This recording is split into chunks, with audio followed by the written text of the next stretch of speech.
Hello nurses, welcome back again sa ating channel, and another disorder of the red blood cell or erythrocyte ang pag-uusapan natin ngayon. Still related siya sa erythrocytopenia. So our topic for today is your pernicious anemia. Again, if you are not yet a subscriber of this channel, don't forget to subscribe, hit that like button, comment, and share these videos to your friends. Pernicious anemia ang pag-uusapan natin ngayon, which is a nutritional deficiency anemia also. Okay, this is related to a B or vitamin B complex anemia, specifically your vitamin B12. If I may just enumerate, there are 6 B complexes na common na may pakinabang sa tao: B1, B2, B3, B6, B9, and B12. So B1 is your thiamine, B2 is riboflavin, B3 niacin, B6 pyridoxine, B9 is your follicin or folic acid, and the last one is your cyanocobalamin or B12. Our topic today is your pernicious anemia, which is related to vitamin B12 deficiency. So pernicious anemia is a condition wherein there is a deficiency in vitamin B12 or your cobalamin or cyanocobalamin.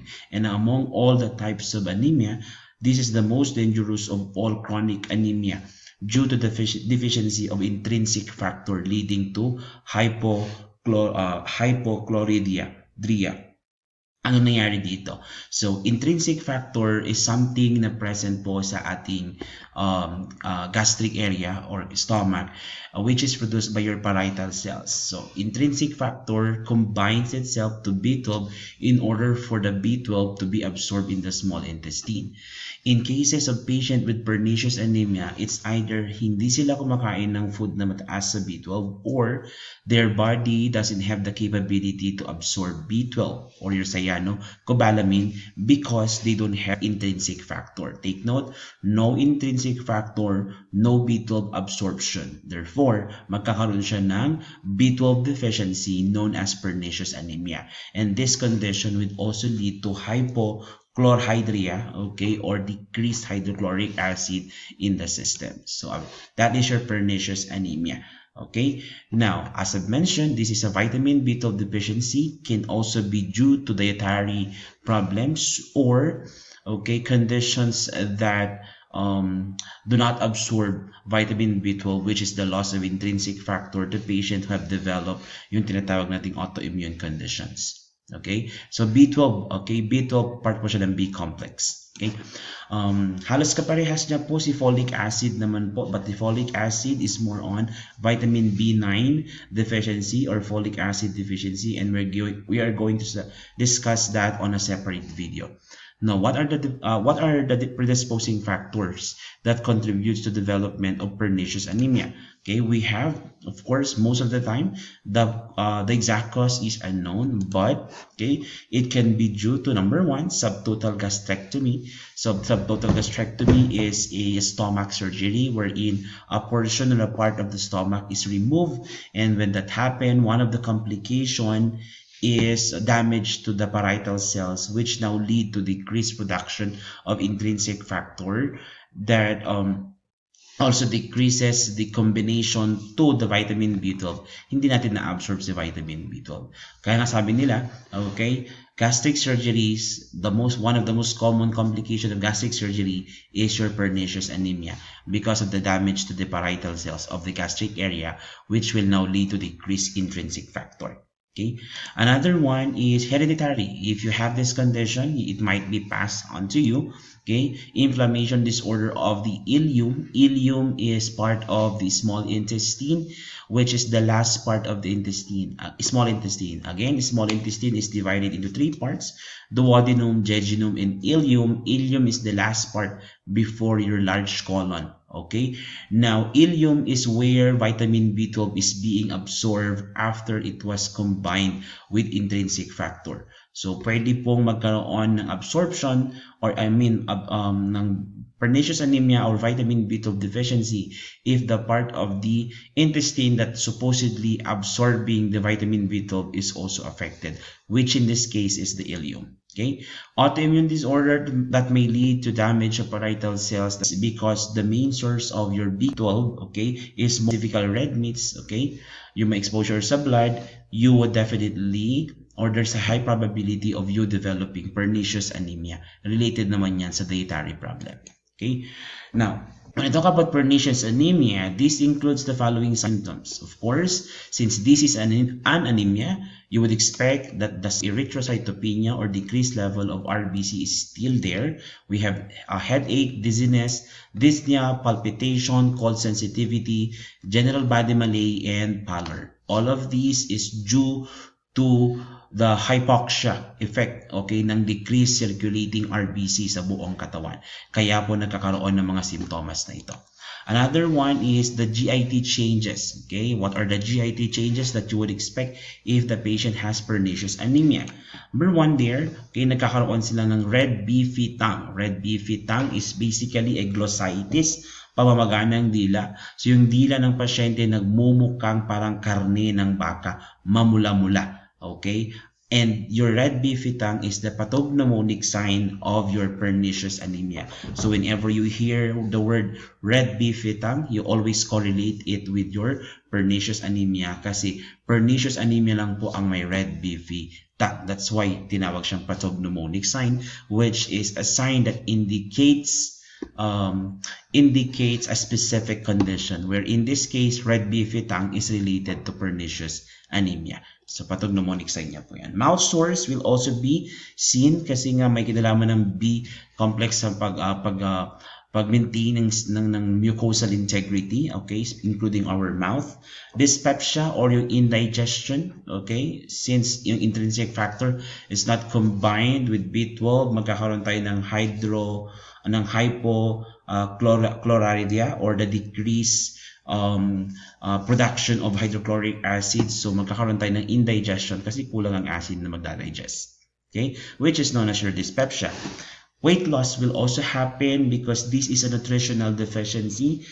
Hence, it may lead to nutritional problem such as your weight loss. And of course, jaundice is also expected to this type of patient. Now, how are we going to manage it? Again, we will go back. Okay, it's either you will remove or manage the cause, or you manage or provide palliative care by managing the signs and symptoms. Okay, so by the way, this is what we known as your red beefy tongue. As you can see here, para siyang yung bloody meat. Okay, like yung meat ng karne ng baka. Okay. So this is how it looks like. It may be the entire tongue or a portion of the tongue. Okay. So other signs and symptoms, pag CNS naman po, okay, or central nervous system, okay, pwedeng magkaroon ng symptoms like your neurologic involvement, which is the most dangerous sign ng anemia. Okay, nagkakaroon ng tingling sensation. Tingling sensation is known as your paresthesia. Ito yung po yung parang may tumutusok-tusok sa ating kamay. Common yan na symptoms ng pasyente na may B-complex problem or B-complex deficiency. And since B12 is part of that B-complex, meron silang tingling sensation. Okay. Paresthesia po ang tawag dyan. Okay? And positive Romberg's test. Okay? Romberg's test is basically a balance test. At nagkakaroon sila ng ataxia, okay? Pag sinabi nating ataxia, limited or decrease ang kanilang movement. And psychosis. Psychosis is a symptoms sa psychiatric nursing wherein ang pasyente nagde-develop ng tinatawag nating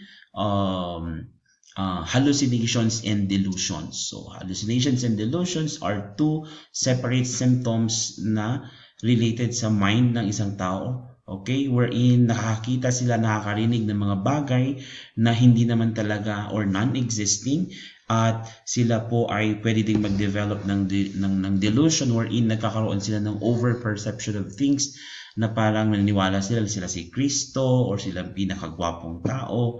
Nagkakaroon ng exaggeration on their mental thought process. While hallucinations naman po is nakakita, nakakarinig, nakakaramdam ng mga bagay na hindi naman po talaga existing. So, to manage this condition, we always need to provide or present reality this particular type of patient. Okay? So, i-discuss po natin ang psychosis sa mga susunod na araw pag may time pa tayo. Okay? Now, what are the diagnostic procedure? Okay? To identify kung ang pasyente nga po is talagang may pernicious anemia. Ang pinakasikat, which is the confirmatory test for pernicious anemia, is your Schilling's test. So, Schilling's test reveals negative hydrochloric acid. Okay, which leads now to decreased intrinsic factor also.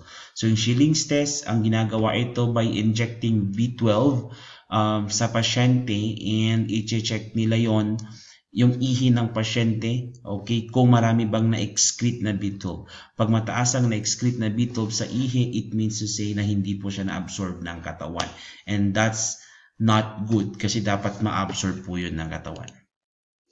CBC to confirm your erythrocytopenia, blood smear, and you would see that there is a decreased hemoglobin and hematocrit concentration.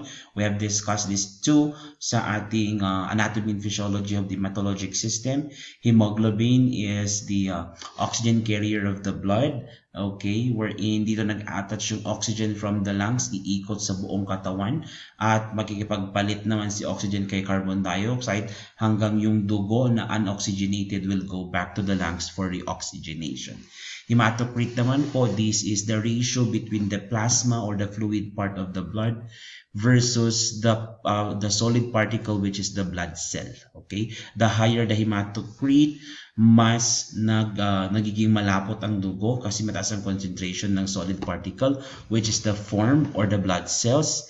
Then kapag mas mababang hematocrit, mas malabnaw naman po ang ating dugo. In this case po, since may anemia sila, mababa din ang kanilang hematocrit, same as your hemoglobin.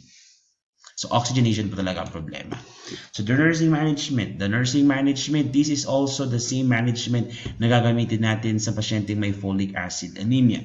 Number 1, enforce CBR or complete bed rest. Na-discuss natin sa mga previous videos natin ito. Pag RBC ang pinag-uusapan, laging may kinalaman ng oxygen demand. So the more activity you do, the more oxygen demand ang kailangan ng katawan. And since kulang na nga sa oxygen ang pasyente, then we would advise the patient to have a complete bed rest to decrease oxygen demand. Administer B12 injections at monthly intervals for lifetime as ordered, especially kung yung cause is non-manageable or non-modifiable. Not given oral due to patient might have tolerance to the drug. Diet should be high in calorie or carbohydrates, okay, and increase protein, iron, plus vitamin C as well to promote healing and of course to promote production of hemoglobin kasi nga mababa ang hemoglobin ng pasyente. So iron, okay, in combination of your CHON or your globulin would create na your hemoglobulin. Para mas ma-absorb natin ang iron, kailangan naman natin ng mga foods that are rich in vitamin C. Kaya yan po ang diet nila. Avoid irritating mouthwashes and use of soft bristle toothbrush is encouraged. Okay? Kasi nga prone na rin po sila for mouth sores. That's why masakit po kapag sila ay gumagamit ng mga mouthwash. At mas nag-worse pa yung condition if they're going to make use of hard bristle toothbrush. That's why soft bristle po ang dapat nilang gamitin. And of course, avoid applying electrical heating pads because this can lead to burns. Okay, these are the nursing management of patient with pernicious anemia, and as I've mentioned, these are the same management na gagamitin natin sa mga pasyente na may folic acid anemia. So that would be all for pernicious anemia. Again, pernicious anemia is vitamin B12 deficiency because of the loss of intrinsic factor sa ating gastric area or any problem that halts or stops the production of B12. B12 is one of the B complexes na meron tayo, also known as your cyanocobalamin. Now, okay, the pathognomonic sign is red beefy tongue. The management is in relation sa diet and of course sa mga pasyente na may anemia. So that would be it. Please do comment naman po kung taga saan kayo at anong school nyo para alam ko kung saan nakakarating aking video.